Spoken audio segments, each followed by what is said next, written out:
सद्गुरु श्री गजानन महाराज की जय. Namaskar. I am Atul Kokardekar. I feel blessed to present the English pothi of Shri Gajanan Maharaj. With Maharaj's blessings, I hereby start. Sadguru Shri Gajanan Maharaj ki jai. Shri Ganeshaya Namaha. Jai to thee, O multi-splendored. Jai to thee, the indestructible. Jai to Lord of things near and far. Jai to the King of this cosmos. You call yourself the savior of the fallen.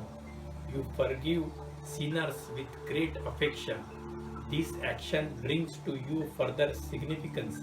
I request you to ignore my sins without reservation. Soiled clothes are brought to water to get laundered. I have come to you. Don't ignore me, please. Earth doesn't discard a thorny tree. You save both sinners and the blameless without discrimination or attachment. Sun needs no extra glow to displace darkness.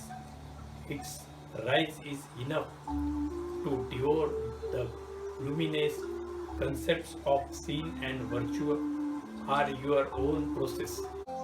You create the sinners to uphold your work.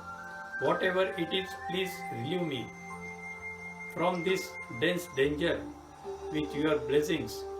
O Pandurang, you are so powerful. I have no one else support me in this mundane muddle.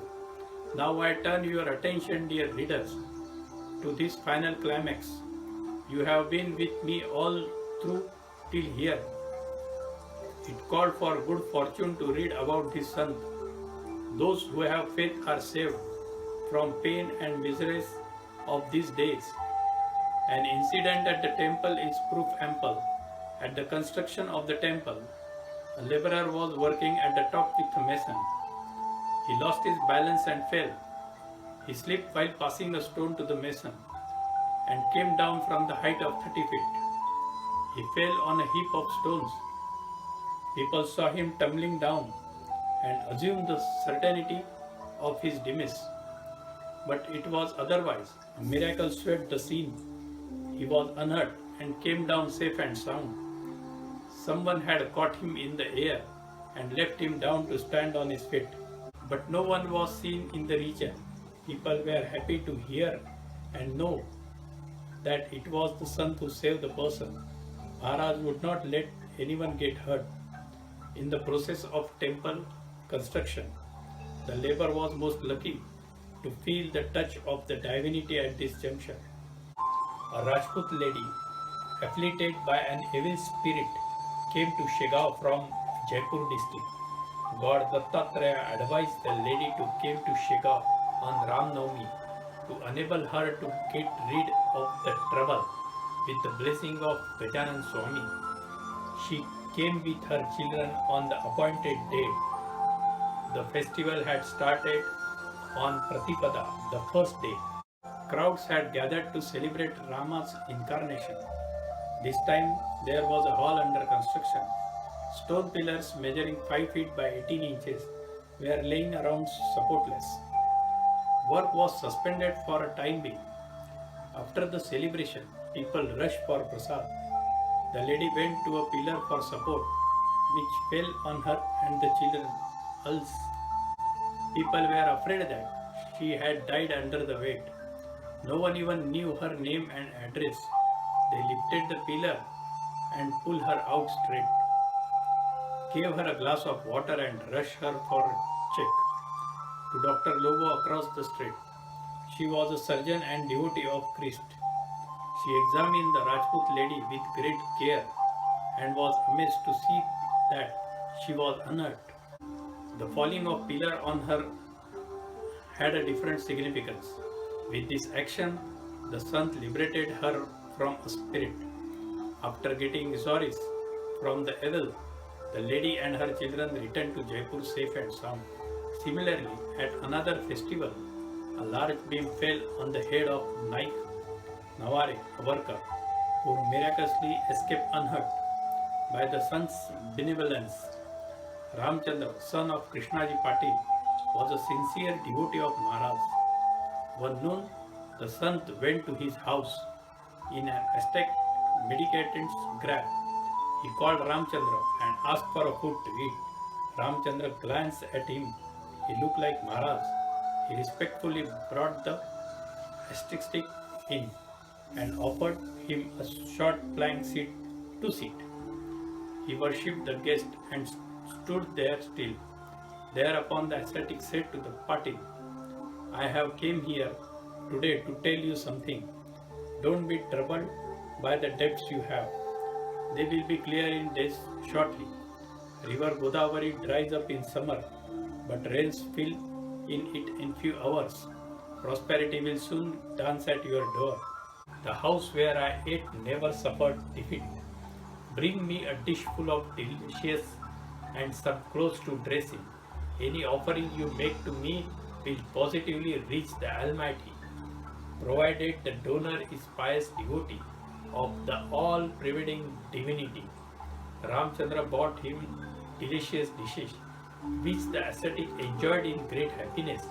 When he offered dakshina to the guest, he returned the 5 rupee and said, I don't want any money. I came here to ask you to take up the management of the temple. Instead of dakshina, give me this service. I don't see anyone more proficient than you to take up this pious action. Your ailing wife will regain her health. I will tie a talisman around your son's neck to keep evil spirits away from him. This job I am asking you to take up is a difficult one, as your own people may at times try to stall your efforts. The job is like working in a tiger's hide. Each move is to be monitored with great skill. Don't breed any jealousy in your mind. Let each move of yours be honest and kind.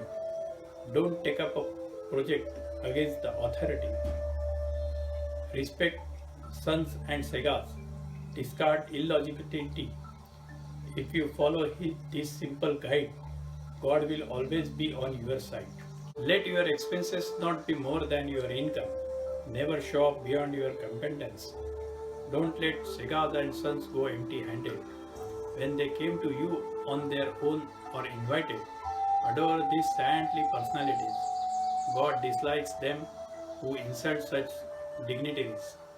Never ever think of harming blood relations.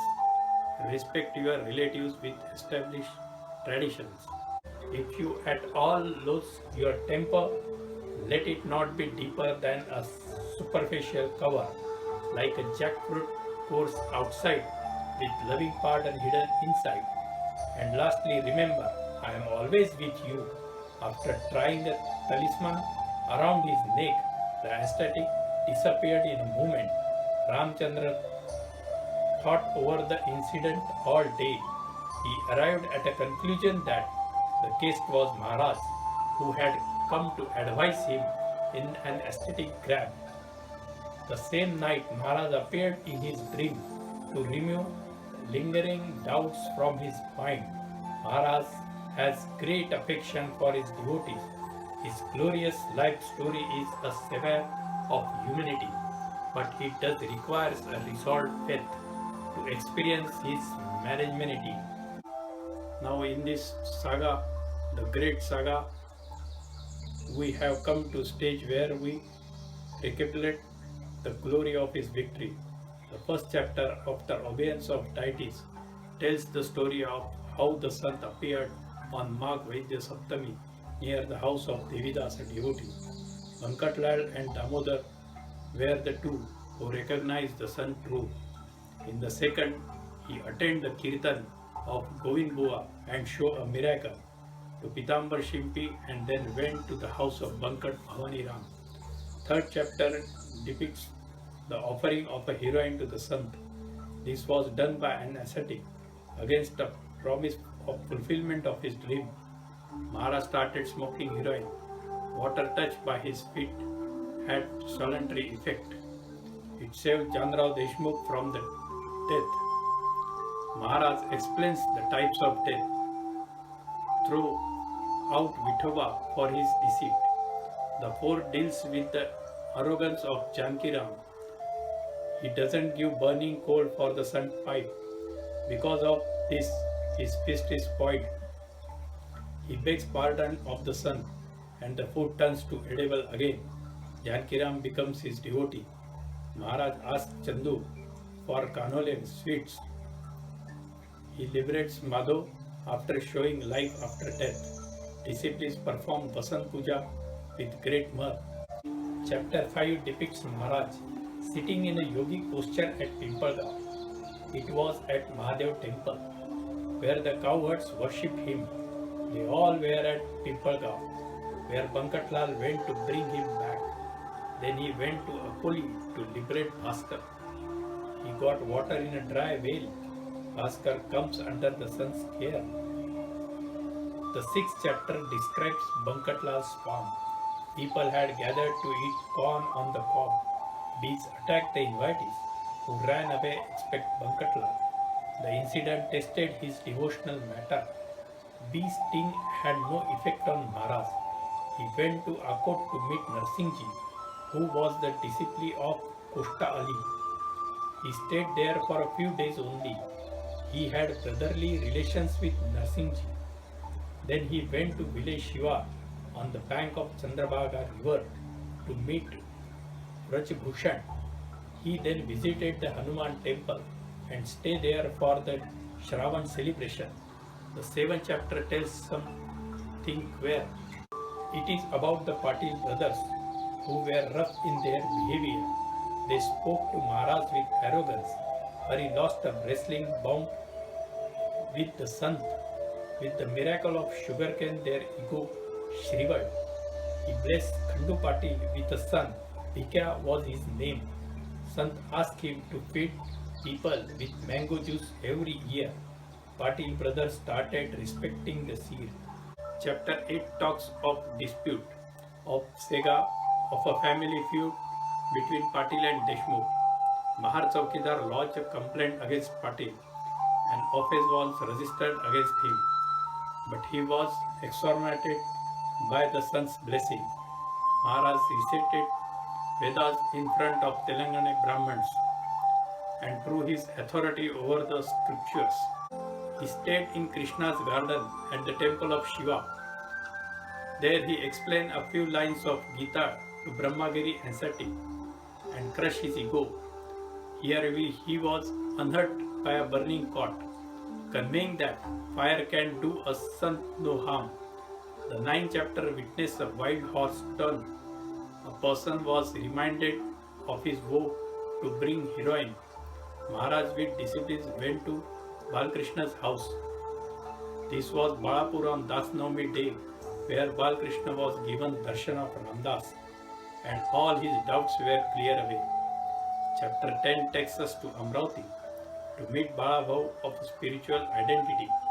Ganeshappa and Chandrabai surrender their worldly belongings at the feet of Santa and get his blessings. Maharaj blessed Ganesh Dada Khaparde. Balabhav was bitten by an umbrella one day to test his devotion. A naughty cow was calmed down. Buddha's hypocrisy was exposed. Chapter 11 tells of Bhaskar's dog bite. Maharaj taking him to Trambakeshwar, where he met Gopal Das at Nashik. At the request of Jham Singh, Maharaj visited Adgaon. Bhaskar expired and was inherited at Dwarkeshwar by the side of Sitabai's resting place. Crows were ordered to stop their mains. Ganu Jawari was saved from an explosion in the well. Chapter 12 tells story of Bachula, Pitambar Shimpi, were clothes given by Maharaj. At Kondali, Maharaj brings leaves to a barren tree. Pitambar stay at Kondali till he lived on. Now let us go to chapter 13. A new temple was built at Shigao. The Sant came there in cart carrying sand. Jham Singh took Maharaj to Mundgaon. Rain stopped the feeding program. Jham Singh gave his property to Maharaj. Pundlik was saved from plague infection. Ganga Bharati was cured of leprosy. In chapter 14, Bandu Tatya got lucky. He found buried treasures and freed himself of all his debts. This was all due to the blessings of the sea. On Somvati Amausya, he went to Narmada river. Boat carrying him got a hole at bottom. Narmada closed it by delicate hands of her. A better leaf was sent to Madhonath. Chapter 15 describes the Akola scene where Tirak come for Shiv Jayanti. He was given bhakri as a prasad. Sridhar Kale was not allowed to go abroad. In chapter 16, Pundlik was restrained from going to Anjangaon. Maharaj sent Paduka to him with Jhansi. He enjoyed Bhaji Bakar brought by cover. Tukaram was relieved of a gunshot which entered his head near his ear. Chapter 17 tells of his travel to Vishnusa, staying at Malkapur, when police prosecuted him for being nude. Mehtab Shah was sent back to Punjab, advising him to command community's harmony. Effects of an evil spirit were removed from Bapura's wife. Gangas and Godavari water were brought to Akot well site. Chapter 18 tells the story of Baija and how Dr. Kawa's boy was cured by a sacred ash. Maharaj goes to Pandharpur with disciples and Bapuna Kale was given darshan of Vithoba. A devotee from Kavatha Bahadur caught cholera infection. Maharaj cured him in a minute's fraction.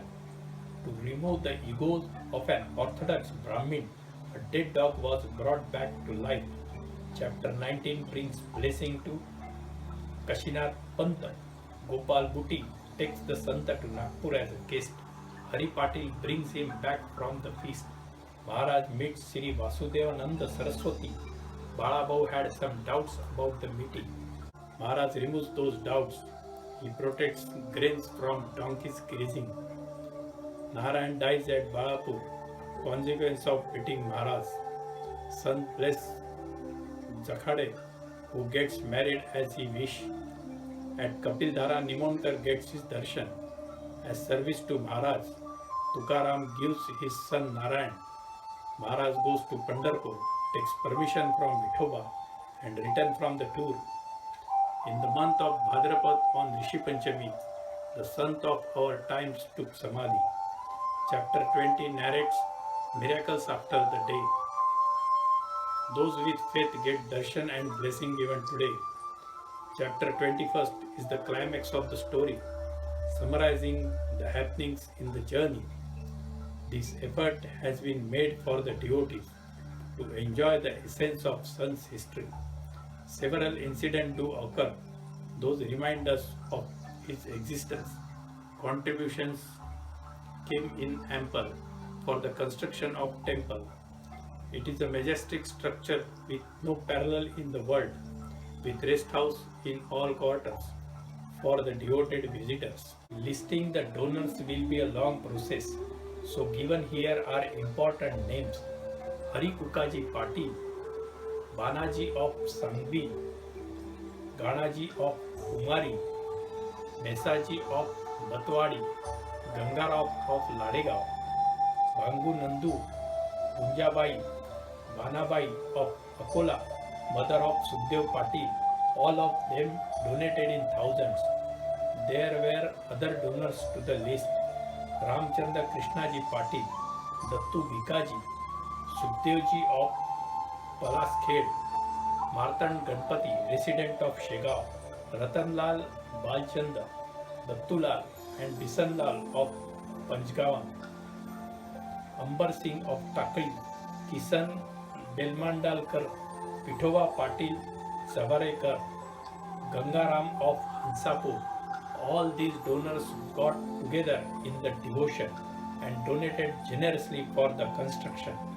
Around the Samadhi were built halls, offices and kitchens to serve visitors all, yet much remained to be completed.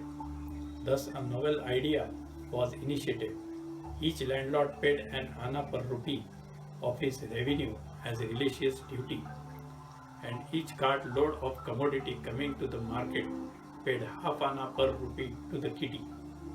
They all paid the amount happily, as it was used as construction money.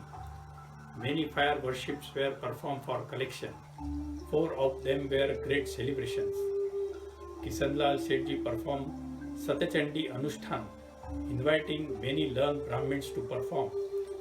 The procedure of his worship is complicated. Any error in the process is not tolerated by the goddess Chandi. This fire worship is performed under great tension. Bankatlal, father of Kishanlal, was a great devotee of Maharaj. On the last day of the performance, he got such a sickness that he was sinking to death. Everyone was worried and wondered why such a thing should threaten his health. When the Satyachandi Yajna was in progress, Bankatlal said to Kishan, "My son, don't be upset. My savior Sri Gajanan will set the things right. So go ahead and perform the Yajna with correct rituals. Sun protecting his devotees will remove all obstacles." It all turned out to be correct. Bankatlal soon got well with the blessing of Sun. During this worship, a lady under the influence of an evil spell was also relieved from the mains and went home well. Banaji Tidke, Sangvikar, Gujabhav of Kasura, Vaman Shamra of Chapadgaon also performed Yajna at Samadhi at Shegaon. Thus many religious functions were held. Sri Gajanan Maharaj is a great son. So long people were pious in their stance. Vidarbha was a happy piece of land. With decrease in faith, downfall began. The yield from farms dwindled at a lower mark. The sun couldn't bear such a disorder. Therefore, probably he concealed himself under water. In fact, the foundation of the Samadhi site was built with water from depth of 30 feet, and there was no reason for water to leak. Thus, it was felt that Maharaj was upset at Vidarbha's attitude of neglect. He thus collected water around him. If people of Vidarbha desired to win again, they should start worshipping the Sant. They should be with great faith. If not more disappear, they may have to face whatever is sown in the land of Sri Gajanan will bring back a yield in multiple of 1,000,000. Grain sowed on rocks will bring nothing back. Whenever services to Sant is ignored, the result is famine in the region around. Religion is like a tiger in your psyche's den. If it is not there, jackals of bad thoughts will dominate the cave. Devotion is like a virtuous woman diving. Its absence resembles a concubine who brings disgrace to a person spending time in her association. Don't divide from the path of religion and don't drift away from faith's conviction. Don't fight amongst yourself. This alone will increase your strength. Behavior of this nature will surely brighten your future. Visit Shegaon at least once a year for darshan of Gajanan, the great seer. Read these prayers once a year. Reading 21 chapters of this narration is like offering as many modak to Sri Gajanan, or consider this chapter as a 21 tender twigs of durva grass and offer them each. With the reading of this devotional recitation, with friendly feelings of a human nature, lend joy to the entire atmosphere. It is like rays of the moon taking over the night. We should be recognized as a great delight. As the Ganesh Chaturthi festival bright, consider each letter here as a durva blades and its meaning as the modak sweet. Offering of durva and modak should be done in form of reading. These words are authentic and not mere fictional writing. A non-believer here is a loser. One who reads this with faith regularly will achieve what he desires. This holy book is like river Gangas, with events as water and words as waves. This biography is like the wish-fulfilling tree. with chapters as branches and stanzas as leaves. He who has faith will achieve the sun's blessing. He will be protected by the divinity in time of difficulty. The volume is like the wish-granting crystal, which gives you all you desire, provided you have full faith in the endeavor. Every house where this holy story of Sri Gajanan is read daily will achieve perpetual prosperity.